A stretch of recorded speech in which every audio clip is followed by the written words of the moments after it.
Preach on, Brother Buboy. Kasi nakakatuwa po yung simula ng ano na to, ng church na to. Ako po hindi naniniwala. Hindi ko po nakita ito. Pero I'm pretty sure nakita po ng Panginoon ito. Amen. At hindi lang dinesign ng Panginoon na ganito kaliit ito. Malaki po ang church na to. Ang pangalan niya lang little, pero sa Panginoon, malawakan po ito. Amen. Opo. Talagang wala pong imposible sa Panginoon. Amen. Isipin, pinag-donate lang ako ng ilan, brother, 12. Parang hindi lamang 12 pamilya ang plano ng Panginoon para dito. Ang plano ng Panginoon talaga, madala tayong lahat, ang laman ng mundo. Amen. Sa kalangitan. Amen. Hindi lang po ito. Gusto ko lang pong ibahagi sa inyo yung meron po yung aking anak yung nagkwento sa akin, Daddy, my favorite anak kong babae na bunso. My favorite story is the story of Jesus when He walks on water. Das kinuwento po, pinag-usapan namin. So, nais ko lamang pong basahin yung kwento na yan. Okay lang po ba? I-share natin. Atin pong balikan. Nakakatuwa po ito eh. Nabanggit po niya, nothing is impossible with God. Amen. Di ba? Isipin niyo po, siya lang po yung talagang hindi magician, wala pong trick na naglakad sa tubig. Amen. Ito po ay narrative ni Apostle Matthew, ang kanya pong disciple. Sa Matthew 14:26 po, samahan niyo ako hanggang 33. So when the disciples saw him walking on the lake, they were terrified. Siyempre, parang it's a ghost. Parang, takot rin pala sila sa multo dati, no? Kahit kasama nila ang Panginoong Jesus. They said, and cried out in fear. But Jesus immediately said to them, take courage. It is I. Don't be afraid. Ikaw, Pastor, meron ka na. Lord, if it's you, Peter replied. Nagtanong si Peter, tell me to come to you on the water. Come, he said. Sumagot ang Panginoon, halika. Gusto mo lumakad sa tubig, halika rito. Don't be afraid, Lord, if it's you. Peter's replied, tell me to come to you on the water. Come, he said. Then Peter got down on the boat, walked on the water, and come toward Jesus. Nakalakad din si Peter, di ba? But when he saw the wind, he was afraid and beginning to sink. Cried out, Lord, save me. Lumubog na siya. Immediately, Jesus reached out his hand and caught him. You of little faith, sabi ng Panginoon. He said, why did he doubt? Why did you doubt? And when they climbed into the boat, the wind died down. Then those who were in the boat worshiped him, saying, truly, you are the Son of God. Amen. Okay, ano po natutunan natin dito? Meron po ako natutunan ditong 7 bagay. Gusto ko lamang pong ibahagi sa inyo. Una muna, nakapaglakad po ang Panginoon sa tubig. So, Amen. ibig sabihin po, nothing is impossible with God. Tama Amen. po ba? So, para po maintindihan natin, malaman natin, makilala natin ang Panginoon natin, dapat po lagi tayo nagbabasa ng Biblia. Kasi nandito po talaga ang Amen. tunay na personalidad. Gusto, ayaw, ang gustong gawin gusto ng Panginoon na gawin natin at wag nating gawin nandito at ang magkaroon talaga tayo ng tunay na personal na relasyon sa Panginoon. Amen. Yun po ang usapan, personal na. Ako po, I was a victim of that. Biktima po ako noon. Wala. Kilala ko ang Diyos. Alam ko, pag tinanong mo ako, may Diyos ba? May Jesus ba? Oo, sabihin ko sa'yo. Ang kaaway po natin, ganun din eh. That's right. Amen. Alam din nila yun eh. Ano pagkakaiba natin sa ating kaaway? Di ba? So, ang question po, kasi po dati ganun ako, pagising ko sa umaga, uy, late na ako, may shooting ako. Alis, ligo, di ba? Alis na, kain na. Nakalimutan ko na magpasalamat sa Panginoon, nagising ako nung araw na yun. Pwede naman po tayong hindi magising eh. Right. Sa umaga. Correct? Right. Pwede tayong magising, patay ang kalahating katawan natin. Pwede tayong magising, hindi tayo nakakakita, bulag tayo. But God gave us a chance, allowed us to live on and have a normal life, maayos ang pag-iisip natin. Marami tayong dapat pasalamatan sa Panginoon sa isang araw. No matter what. Ano man ang sitwasyon natin, marami pa rin tayong pwedeng ipasalamat sa Panginoon. Amen. We just need to know Him. Right. We just need to read the Bible talaga. So nothing is impossible with God. Yan po ang number one. Pangalawa po, have courage. Don't be afraid. Kasi po, bakit po have courage and don't be afraid? Kasi yun po yung nandoon sa kwento. Sabi, lika, have courage, lumapit ka na. Lumakad ka, Peter. Diba? So, kailangan palagi natin ng courage yan. Diba? Joshua 1:9, natandaan nyo yung Joshua 1:9, yan. Have courage. Kasi, kapag wala po tayong courage, at lagi tayong takot, lumiliit ang ating Diyos, and we have a great God. Amen. Na walang imposible sa Kanya, di ba? So, we lose our blessing kapag tayo po ay takot dito Right. sa buhay natin. Kasi marami pong nananakaw ang kaaway. Because the enemy is here to steal, kill, and destroy. Right. Ako po sa akin, dami nananakaw because of takot. Ay, ayokong gawin yan kasi baka ganito mangyari, baka ganyan. Bakit po tayo natatakot? Una pa lang, kasi wala tayong personal na relasyon sa Panginoon. We don't consult God. Hindi tayo nagdedepende sa Panginoon. Ginagawa natin ang bagay na walang consultation sa Panginoon, na hindi natin siya kinakausap. That's why we doubt.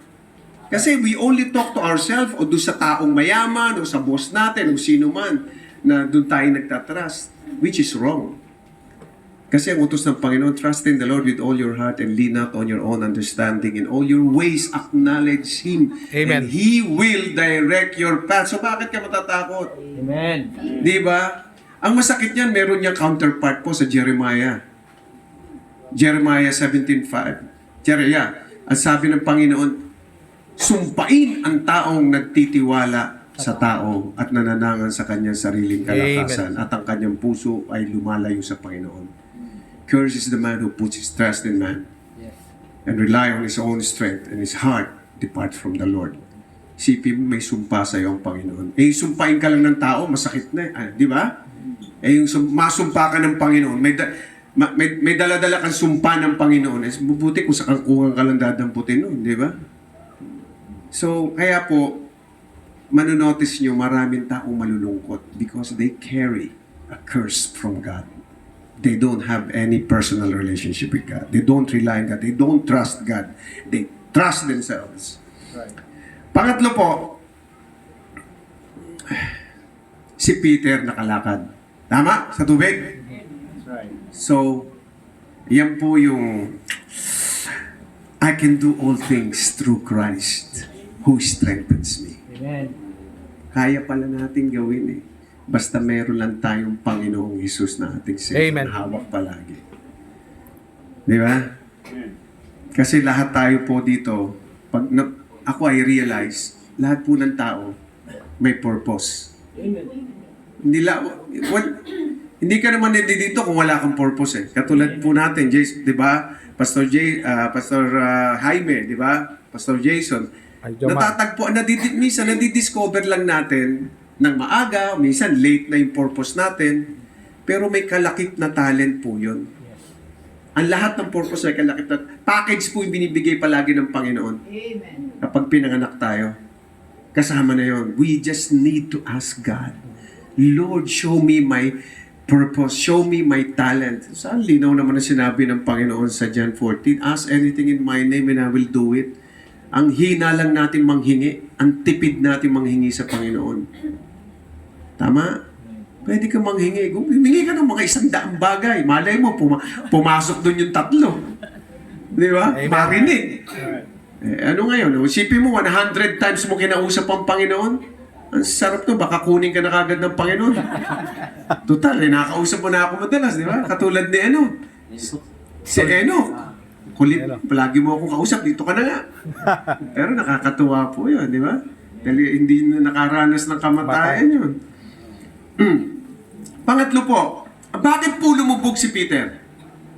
Kasi, naramdaman niya yung hangin at tumingin siya sa tubig at nag-isip siya, baka lumubog ako. So, the third message po is fix your eyes on Jesus. Hindi niya na-fix yung eyes niya po sa Panginoong Jesus. Mandami po kasi tayo dito sa mundong na-deviate ang ating naiiba yung ating pag may narinig tayo, may napansin tayo, may nakikita tayo. Ako palagi akong ganun dati. Nung wala pang puso ko sa Panginoon, ang first love ko sa Panginoon, makakita ako ng, lalo na sa mundo namin, showbiz, ang daming mga cute. Di ba? Kita nyo naman, 10 ang anak ko. 5 ang nanay. But, okay. I'm not bragging nor complaining. Nililinaw ko lang po. Hindi po ako nagyayabang, hindi rin ako nagko-complain. Nagpapasalamat ako sa Panginoon. Ay nadaranasan ko yun, pero hindi ko pinagyayabang. At huwag nyo rin gayahin ang mga kalalakihan, okay? Dahil masalimuot din yun. Hindi puro yun.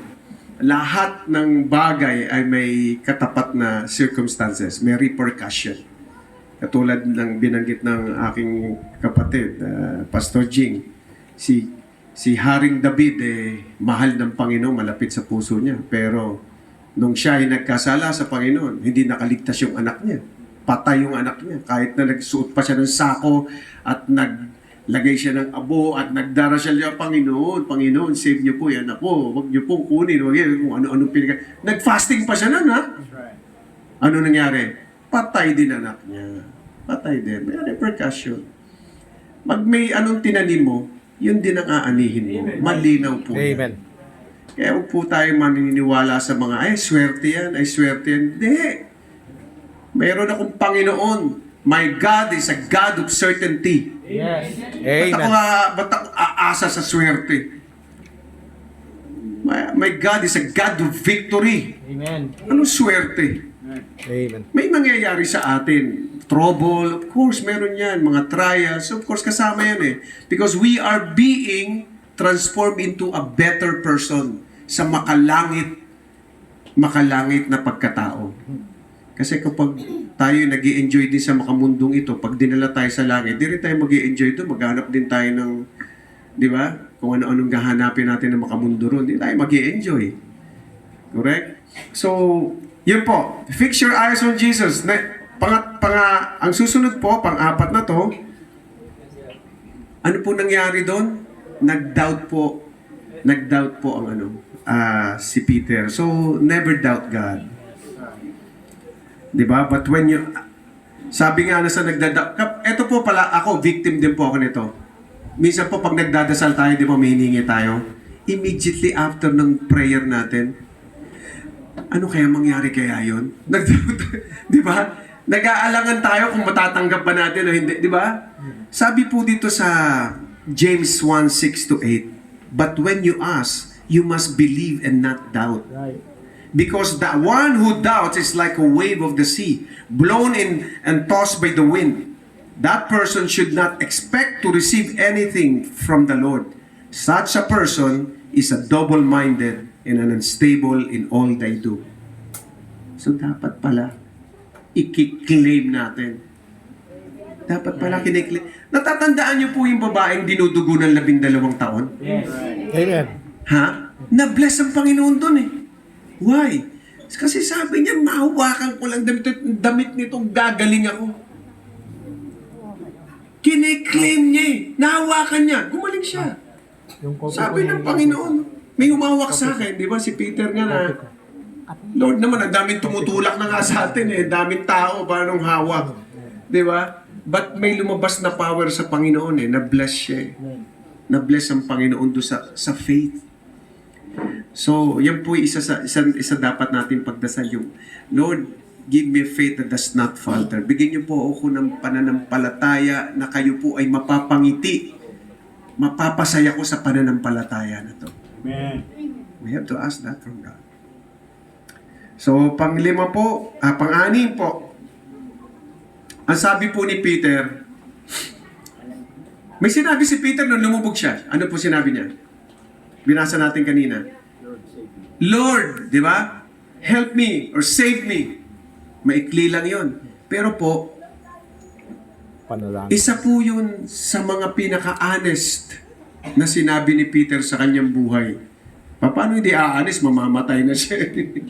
Tama po ba? Lord, save me. It's a prayer. Amen. That's right. So, the message there is when we talk to God, let's be honest to God. Amen. Amen. Let's be honest. Kasi bago pa lang tayo magsalita po, alam na ng Panginoon ang laman ng puso natin. Amen.